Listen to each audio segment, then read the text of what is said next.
Now it's a good time to install our front fender. Quick note on the fender too. One of the distances from the hole to the front is shorter than the distance from the hole to the back. You know, it's not a lot, and it probably wouldn't be a big deal, but when you install it, you may want to put the shorter end on the front.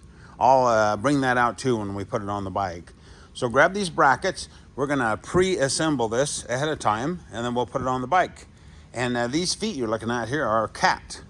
That's Marble, our shop cat. Marble's still here. He thinks he's a movie star. Anyway, okay, what I did is I assembled this on the bench. I put a piece of tape on the front of the fender because it is a little bit shorter distance from here to here than it is from here to here. And then I'll show you how I put the brackets on. So obviously the Phillips head with the little rubber washers on the top.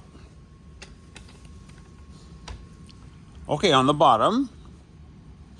Now we put these, I call them reinforcement straps. It's just so that with time, when these the fender's bouncing up and down, you don't want that aluminum fender to crack. And it just puts a little extra strength in those areas. Okay, so we put the strap against the fender. And next comes the brackets. So the brackets over the top of the reinforcement straps. And then the washer and the nylock nut. I'll zoom here for you so you can see that.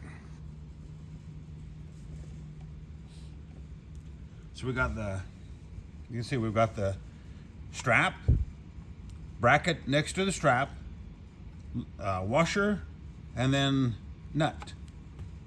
Do that on all four and leave them just a little bit loose. And we'll put this on the bike. Okay, the way the fender mounts, we use these screws, the original screws that the original fender had. So go ahead and remove those. I had you keep those earlier, so take those out of those brackets.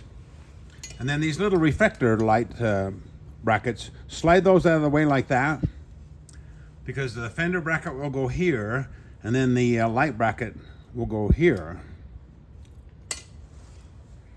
I've slid the fender in place.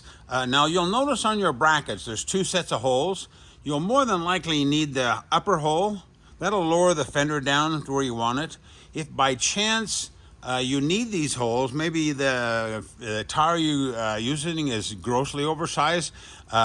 When we do these kits, we buy brand new tires to make sure that we set the fender height correctly, but sometimes we can't buy every brand of tire that's out there, and so that's why we allow the second set of holes. Hopefully you won't need that, and then contact us if by chance neither hole works very well, but it should work okay. Maybe later on we'll eliminate this hole. Anyway, so I slid the fender in place, fork tube, bracket, reflector light on the back that has the nuts on them. And then what I did when I kind of leave everything loose, and then I'll tighten these up while it's on the bike. You basically just slide a 7/16 wrench under there. I think it might be a 12 millimeter, either one, and then go ahead and just tighten them up with your screwdriver. If they're really tight, sometimes these nylock nuts vary. If they're really tight, then you can kind of tighten the bottom one, rotate it, bottom, rotate it, bottom. That way you're not trying to tighten them with just the Phillips heads. Anyway, make that sure everything's nice and snug, these screws, and then I'm going to go ahead and tighten these bottom ones. Hopefully everything lines up good. If it doesn't, maybe you can twist it one way or the other as you tighten them. Okay, everything's tight. It looks really nice. Stick your finger into there or look under there. Make sure there's a little bit of clearance, because you don't want that screw to rub that tire, especially as you ride and that tire swells up just a little bit. Make sure there's adequate clearance there.